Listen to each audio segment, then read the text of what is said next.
confidence. Play the drums.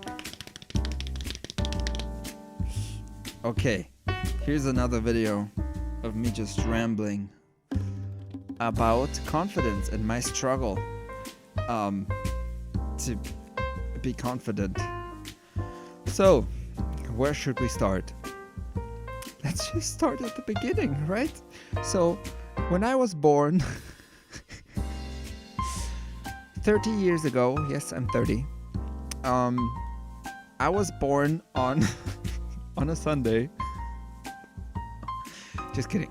No, but yeah, my struggle started early in school because I struggled with confidence in school.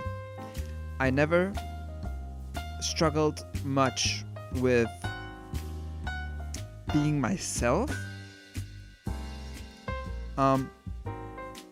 In most regards, but I did struggle being myself in terms of, you know, being confident and especially when it comes to women and girls, you know, back in the day. So yeah, I still, at this point in my life, I don't struggle too much with my self-confidence, but I struggle with confidence in the sense of, you know, flirting and shit like that. I really don't have a confidence problem when it comes to talking to guys or approaching guys. It's just girls, women. So yeah, it started for me in school because I was always, you know, an outsider in school. Because I was kind of weird and different from other kids, maybe because of my ADHD or whatever. I mean, just look at this room. Like, what is this? You can't see, but those are like weird paintings like I did and whatever. Let's try to stick to a point. I struggled with confidence in school. I struggled with meeting girls in school. I didn't have any girlfriends in school. I had like one girlfriend for a week, much later in school. And that's it. And after that, I had one girlfriend for 3 months. She broke up with me because she fell in love back with her ex. And after that, I had one more girlfriend. That's the most recent. That was for 3 years. It was an open relationship. And at some point, she fell in love with another guy and just decided that I can't be with both, even though we were in an open relationship. But I guess, I don't want to go too deep into that. The point is, I've had like 2 relationships, like one proper relationship in my whole life. And aside from that, I've never picked up any girls, like in the club or whatever, or in any other situation. I never really got laid outside of that one relationship, where obviously for 3 years, I mean, you're gonna fuck a lot. And it was great. Great sex. But yeah. So confidence. I don't have much confidence when it comes to talking to women, to people of the opposite sex. And mostly I don't have confidence in approaching them. When it comes to just talking to them, it's fine. But the initial approach is where I just can't get my shit together and just go introduce myself to someone that I see that I think is cute. Once I do it, if I by some miracle muster up the confidence, I don't really have problems talking with them.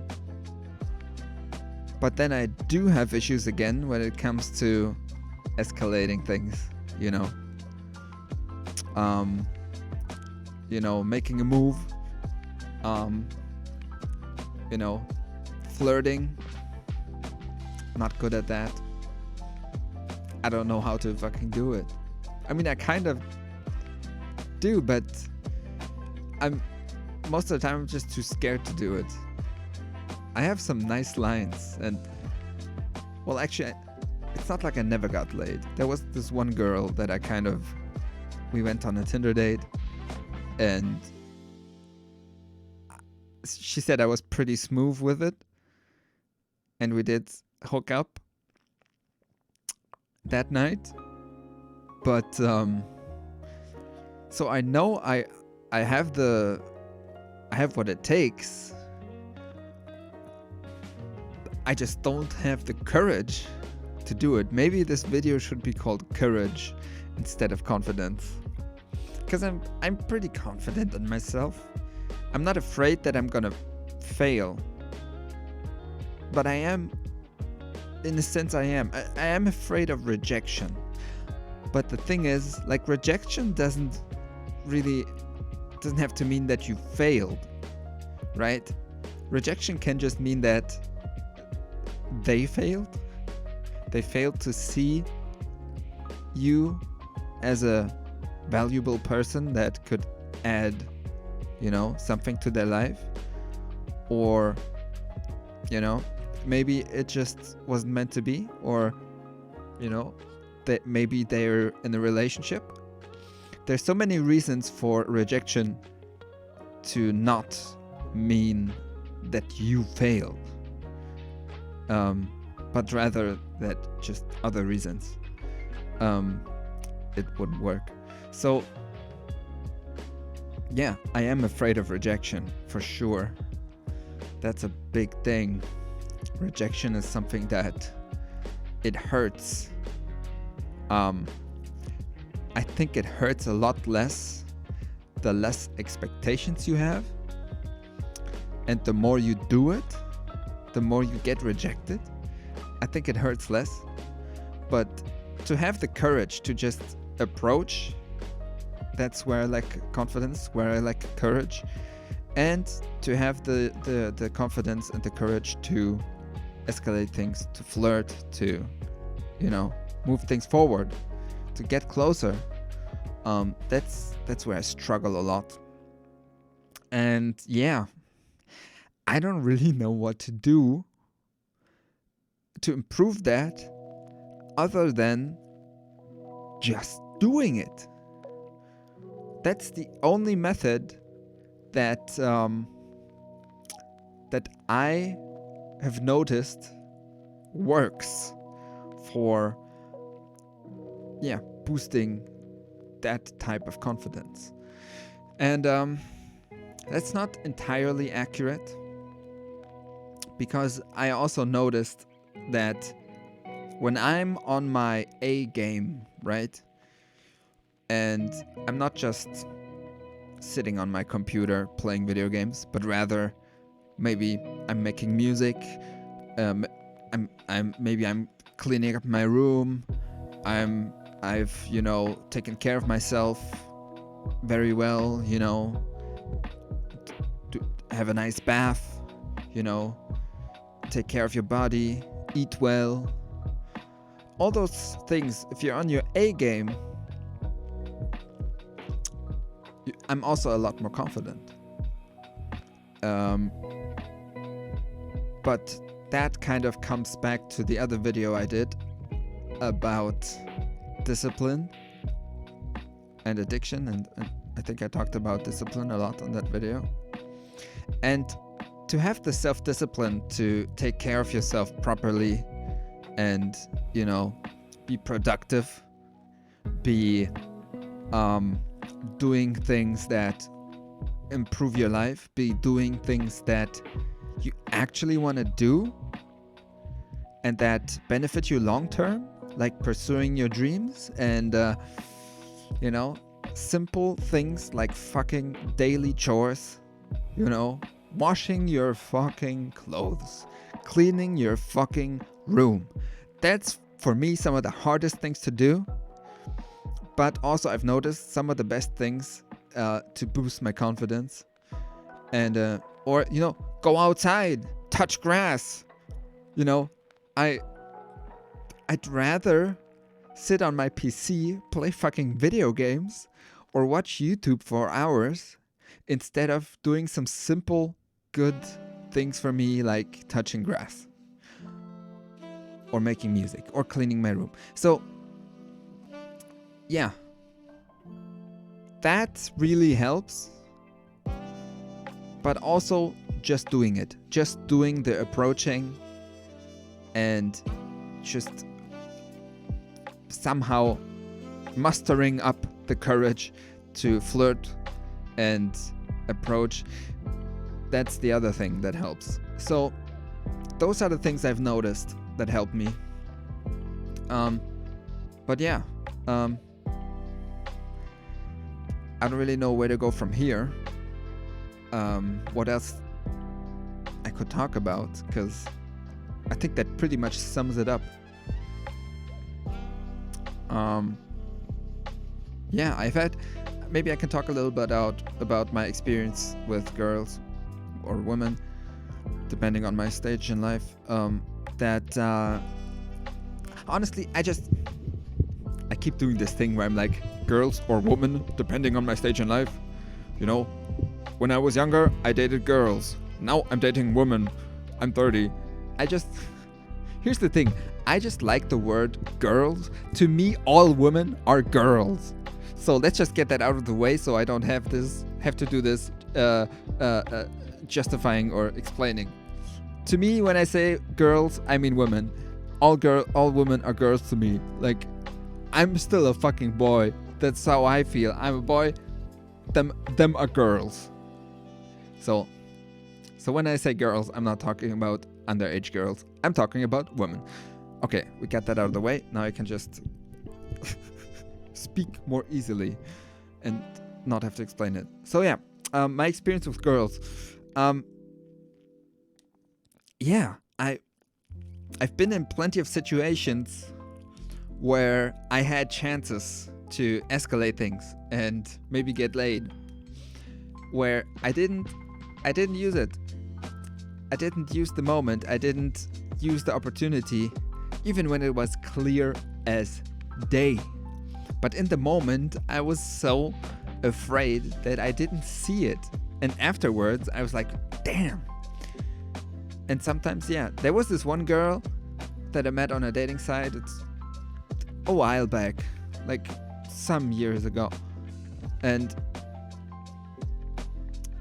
we went to her place and, you know, we talked and whatever. And we also kind of then talked about, you know, flirting and dating and, you know, I don't know exactly what we talked about, but I remember very specifically her telling me that she told me like, oh yeah, like I can be a real slut with the right guy, you know, like she was talking about like someone confident, someone that just is very commanding.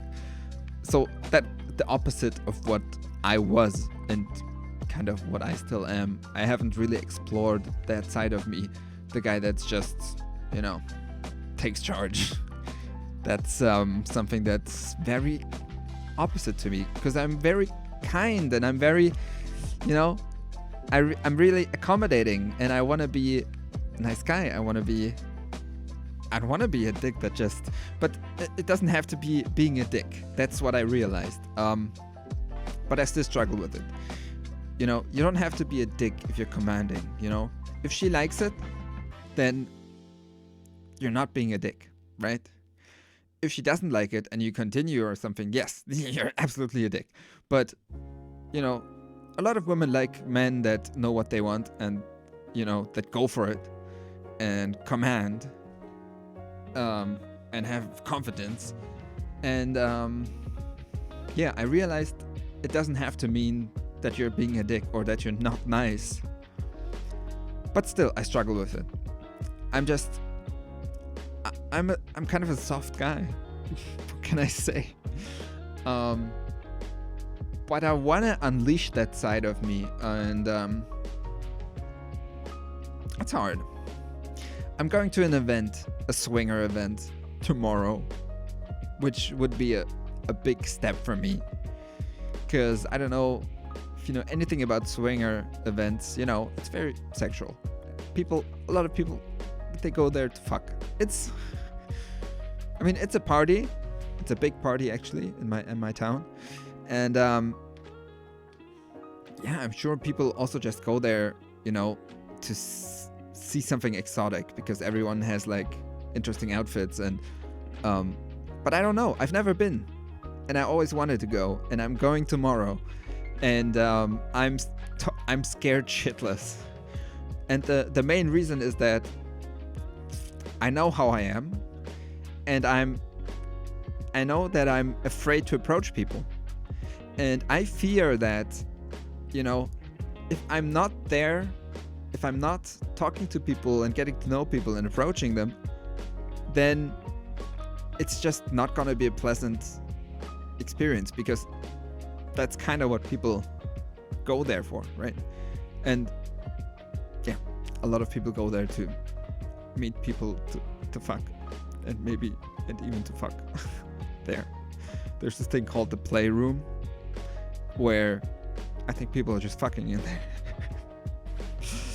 I didn't expect to talk about this, especially so openly on the internet for everyone to see, but fuck it. I mean, whatever, man. I'm not the kind of guy that really gives a shit what someone thinks about me. So I do have that type of confidence. But yeah, it's gonna be interesting tomorrow. I'm really scared shitless, and I think I'm probably gonna get pretty drunk there, just so I can lose a little bit of my inhibition. So yeah, that's gonna be interesting. I'm very excited, and I'm extremely nervous, and but I'm super excited, and I can't really decide if I'm more excited or more scared shitless. And also, I bought an outfit for it, like a kinky type outfit that I thought would look very nice, and it got delayed so much in the delivery that I don't have it for tomorrow.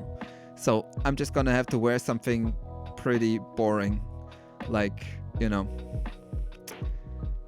like a black suit, or you know, I don't know. And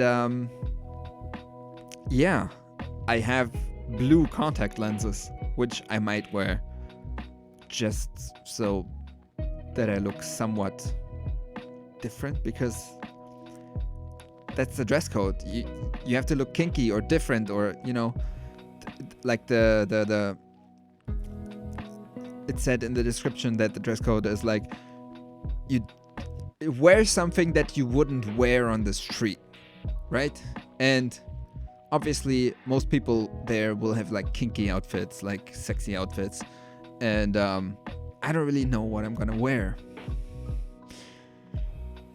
But anyways, I'll figure something out, and maybe I'll make an update. Maybe I'll make a video about how it went. But I'm so fucking scared. Because I know if I don't find a way to engage with people there and approach someone, and I mean, I don't really expect to get laid there, even though that would be the place. But I don't really expect that. But I feel like I have to engage with people and get to know people there in order to, you know, have a good time. I really won't have a good time just standing there on the dance floor alone and just dancing, because my mind will be like, why are you not talking to people? Why are you not approaching people? That girl looks hot. She's here to fuck. Flirt with her. What are you doing? So I'm not gonna be able to just dance. I can dance and enjoy dancing for sure, but not in that environment. So I'm scared. I'm scared that I won't have the guts to approach people and get to know them and talk to them and have some fun or whatever. Yeah. That's where I'm at the moment. Yeah. I had a moment just right now when I was looking at YouTube and I was thinking like, I saw like an inspirational video from a guy. It was called You Were Never Late, and it's about, you know, becoming the person that, like, becoming the version of yourself that lives to his or her potential. And at the end of that video, I teared up a little. It's a good video. It's by this guy, Overthinker, on YouTube. And yeah, at the end of the video, you know, all the recommendations pop up, and I saw like fucking XQC plays Mega Bonk. 5 guys beat the game but share one life. Some Terraria shit. And Lazy Madman playing The Binding of Isaac. And I'm like, yeah. I had a moment there where I looked at that and was like, right there. There's the temptation to just doze off today for the rest of the day and do nothing. And then I was like, fuck. No. I'm not gonna do that. Instead, let's make this video. And maybe after this video, I don't know, maybe I'll clean my room a little bit or something like that, or make some music, or I don't know. But yeah, that was a moment for me where I was like, don't. The temptation is right there. And I recognized it, like, that's temptation. Like, I'm not a religious guy at all. I am a pretty spiritual person, so depends on, I mean, I guess it depends on how your views would relate to mine, if you would consider me very spiritual or not. But I do believe that there's, you know, I have to say my spiritual views are pretty grounded in reality, most of them. Like, if I think about higher self, for example, which is a spiritual concept, that you have like a higher self, I also view that in a rational sense, like you just have a version of yourself that is much better and lives to their potential. And that could be your higher self, just the concept of that. But I do also believe in some sense that, yeah, you can meditate and like go inside and like talk to that version of yourself that doesn't really, I feel like in some sense it exists even if it's not manifest. Because if you've manifested being that higher version of yourself that lives to his potential or her potential, then, you know, you don't have to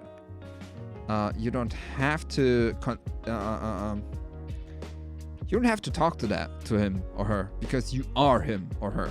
But I feel like if you're not living to that potential, I definitely believe you can meditate and go into yourself and you strike up a conversation with that kind of higher self. I've definitely had those experiences, and I wouldn't make a judgment on whether that's a spirit or something, or whether that's a living entity, or whether it's just a concept that comes from your mind. And maybe it's kind of like a hallucination if you do that.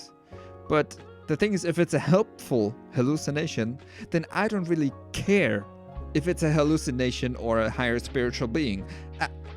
It benefits me, so why shouldn't I do it? And yeah, I do believe that there's, you know, an aspect to to the universe, an aspect to life that is outside of our reach, like outside of our perception.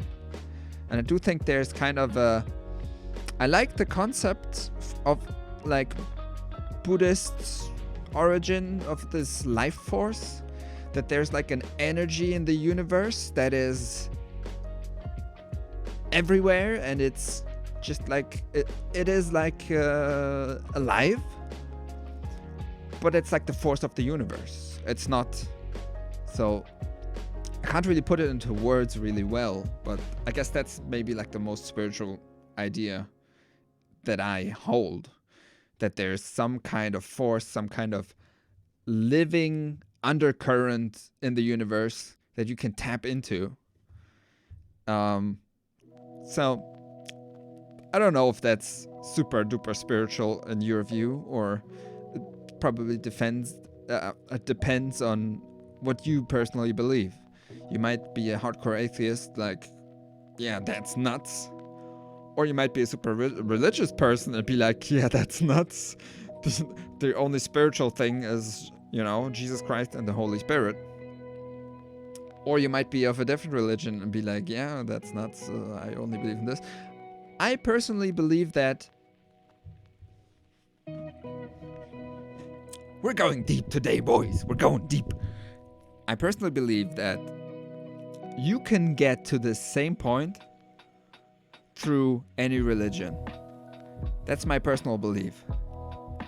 I believe in the universe, the way the existence works, in my point of view, or life as a human, the way that it works is what you aim for is where you travel. So if I want to aim right, if I'm aiming right, I'm going to go right, you know? If I'm aiming left, I'm going to go left. If I aim towards the sky, if I aim towards some kind of divinity, like God or whatever God you believe in, you're gonna end up in the same place, or in the same, with the same presence of divinity, of God. And I think it doesn't matter which God you believe in. I think there's only one God, and it's that kind of universal being, that universal life force, whatever. And I think it doesn't care about labels. It doesn't care about what you call it. I think you connect with it by aiming the right way. And if you're aiming for some kind of divinity, if you're aiming to connect with Yahweh, you're trying to connect with God from the Bible, if you're trying to connect with some other god from another religion, or Buddha, or if you're a pagan and you're aiming to connect with nature, or whatever it is, if you're aiming up, you're gonna go up. If you're aiming for that divinity, for that higher being, you're gonna end up with that one higher being that encapsulates all of reality. That's might sound nuts to a lot of people, I know that, but that's what I believe. I believe it doesn't matter if you're Christian, Buddhist, Muslim, whatever, because all of those are just stories and labels. And the real thing is out there. It's not in a book. It's not on a paper. It's out there existing. And I think it doesn't care about those labels. It doesn't care what kind of stories you believe about it. I think if you're aiming for it, you'll get it. Right? So if you're Christian, you want to connect to God, you're getting it. If you're Buddhist, you want to connect to the universe, or you want to connect to Buddha or whatever, you get it. If you're some other religion, if you're a pagan, you're aiming for connecting with Mother Nature, you'll get it. It's the same thing that you're getting. That's what I believe. So, there we go. I hope you got it. This is kind of hard for me to put into words, but I think that's kind of in the nature of it being, kind of resistant to labels. So I don't know if you could follow me with that little journey, but I think that's a good point to rap about. It's a good point to rap about it. No one was gonna say it's a good point to wrap it up, but maybe we should rap about it. Should we improvise a quick rap? Who am I asking? Am I asking myself? I'm asking the higher being. Should I improvise? Yes, do it. Okay, let's do it. Let's improvise. I don't have a beat. I don't have music. Let's just do it a cappella. This is embarrassing. Stop thinking. Okay. See? That's the thing. The thing telling me to shut up and just do it. Yo. I am here to get into the flow. If you are looking for a signal to go, then just go. You don't need a signal. You don't need approval. You don't need to find a way to find the God you're looking for. You just need to go. You just need to move your ass and find a way to produce yourself in a way that you find the juice that is running through your veins. And that's it. Okay. I don't know how much of that made sense, but I'm going to post it. Because I'm about that. I'm about just being real. And this is me. This is me. Bitch, you don't like it? There's the door. No, wait. There's the door. There's actually no door there. So, there you go. I can be kind of crazy, I guess. Maybe I'm not even that crazy. Maybe I'm not crazy at all. Maybe I just say that because I'm fucking insecure. So, I'll see you in the next video. I hope I didn't break your eardrums, but maybe I did. Maybe I'm going to do some ASMR next. Keep watching if you want to find out.